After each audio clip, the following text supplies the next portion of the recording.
Travel across the country or around the world, and when asked where you're from and reply, Puget Sound, invariably the response you get is, "Oh, that is such a beautiful place. I've always wanted to live there." Puget Sound has a global reputation for blue skies, green forests, and the magnificence of the Puget Sound waters. The cool rivers and streams that cascade from surrounding mountains offer home and habitat to 8 species of salmon, trout, and char. The region enjoys a mild maritime climate and supports green forests and farmlands, scenic coastlines, and spaces where people feel at home, no matter the season.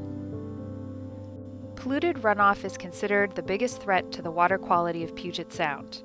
Many streams that drain into Puget Sound are threatened from stormwater runoff due to pollution, altered flow regimes, and resulting habitat degradation. Stormwater intersects with urban growth through regulation and is now recognized as a toxic threat to successful salmon recovery. Regulations and codes address segments of improving the future, but Puget Sound still suffers from stormwater pollution, urban sprawl, and salmon declines that appear more of an annual event than an anomaly. American author Barry Lopez writes about landscape and human culture. He says, "One of our great dreams must be to find space between the extremes of nature and civilization where it is possible to live without regret." So like many communities across the country, we now stand where 2 roads diverge.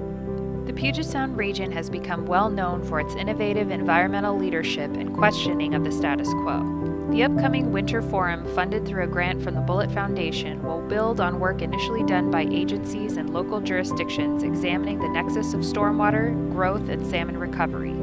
The forum will be filled with guidance, exercises, and learning discussion groups. We are excited to be offering this important educational opportunity to Puget Sound stormwater permittees and look forward to what we can all do together.